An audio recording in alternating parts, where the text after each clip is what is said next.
Hello, this is Reporter Television and I'm Bethel Mikhail with the news.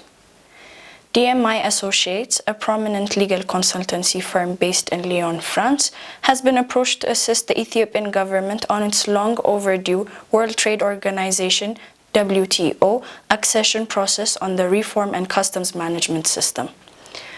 A small group of French firms from Lyon metropolitan city, including DMI Associates, were in town last week to meet business counterparts and government officials, among which DMI Associates, a firm currently looking to aid the government of Ethiopia in its belated WTO accession process.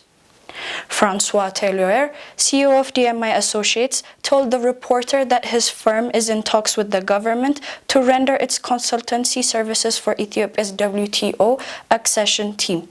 In addition to that, DMI Associates is also working to assist the government in reforming the customs management system. However, he declined to give any specifics on the grounds that contracts have not yet been signed. Well testing in the two gas appraisal wells drilled in the Kalub and Hilala gas fields in the Ogaden Basin has shown promising results. Reliable sources have told the reporter that the well testing has yielded promising results, and sources close to the gas development project said that petroleum experts of PolyGCL discovered better results than they had anticipated. The source told that they have noted oil and gas shows in both wells. Executives of PolyGCL declined to comment on the issue by saying that they're not authorized to speak to the media. A senior official at the Ministry of Mines, Petroleum and Natural Gas confirmed that PolyGCL has identified promising results. But the official declined to give details until the analysis presentation is finalized. Ambassador Francesco Madera, the special representative of the chairperson of the African Union Commission, SRCC, for Somalia and head of African Union Mission in Somalia, AMISOM, said earlier this week that the current conflicts in the humanitarian crisis across the globe has affected the activities of AMISOM. Madera said conflicts are multiplying everywhere and the limited resources affected by the activities of his organization. Madera told the reporter that there are insufficient resources to pay the soldiers and equipment to protect them against improvised explosive devices. The head of the mission urged the international community to extend their hands to strengthen the relative peace in the country after 2 decades of war and instability. According to Madera, African Union is making a lot of efforts in terms of finding alternative ways of handling the problem apart from the annual contribution. He told reporters Naaman Ashanafi that his Commissioner of Peace and Security has been negotiating and discussing with the UN to look into possibilities of the UN coming in full force. We are already working with them, but we need more resources, he said. Madera described Al-Shabaab as an enemy that manifests itself in the form of violent extremism, insurgency, radicalization, and terrorism. He said that the aim of the mission is simple and it intends to stabilize Somalia so the country can govern itself. The people of Somalia can go on about their lives in Somalia and can play its role as a full-fledged member of the African Union and the international community. Ambassador Francesco Madera of Mozambique was appointed SRCC and head of AU mission in Somalia on October 7, 2015.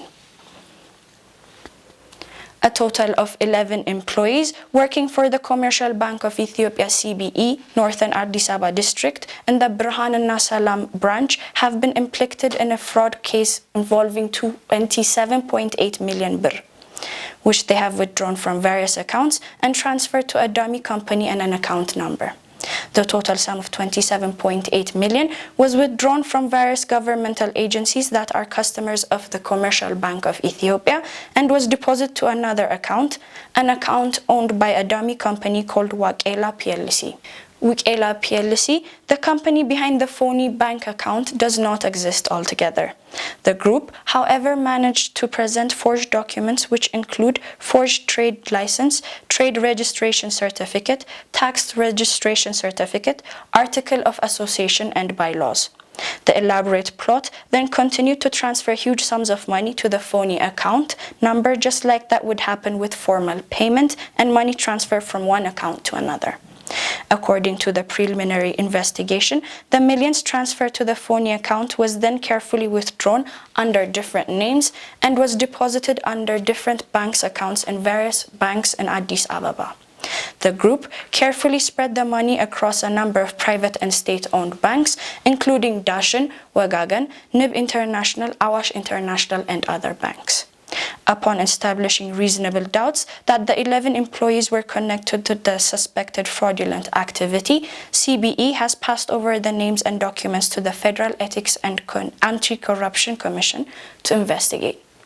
The commission, in turn, passed the file over to the Federal Police to be pursued. Thus far, only few in the 11-man group have been apprehended. However, the investigation team has managed to obtain an injunction order to freeze the various bank accounts in private and state-owned banks, which are believed to be affiliated with the suspects. The investigators have also requested the court to grant them 14-day extension to complete their investigation, which the court responded to favorably. Finally, sports. The Ethiopian Football Federation has sacked head coach of the Walias, Yohannes Sahle, and his entire technical staff, including Fasil Takalling and Ali Raddi. However, Yohannes told the reporter that he has not been informed of the decision by the federation or any other body. According to sources, the technical committee, which presented the report that led to the sacking of the coaching staff, have also been sacked. Yohannes has been sacked exactly 1 year since he took over from the Portuguese Mariano Barreto, who paid the price for failing to qualify the team for the 2015 African Cup of Nations. Yohannes, who is an Ethiopian-born US citizen, had a successful playing career in the mid-1980s with the top Ethiopian teams before leaving for America. He played for Ethiopian national team from the youth to the national side. Early in January, Yohannes had reportedly hinted at quitting the Walias after his team was eliminated from the competition, saying his position was no longer tenable but decided to stay on after talks. Wendem Kun Alayu, PR head at the federation, told the reporter that the decision has not been officially announced because there are contractual issues that needed to be settled. Wishing all Ethiopian Christians a very happy Easter. That was all for today. Thank you for watching. For detailed information and exclusive interviews, make sure to go to our website, thereporterethiopia.com.